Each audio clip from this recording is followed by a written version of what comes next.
Okay, for this technique, we're going to be foam rolling over the TFL muscle area. That area is around here, the side pocket region. If you want to be really precise, if you find your ASIS, the little bony bump on the front of the pelvis, if you walk down a couple inches and lateral, you're right in around that ballpark there.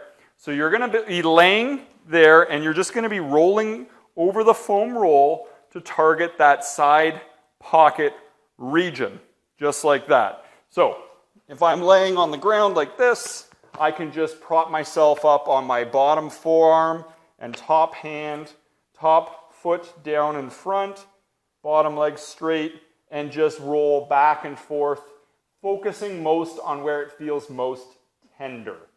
So with this technique, very effective for decreasing excess tension in that tensor fasciae lata muscle.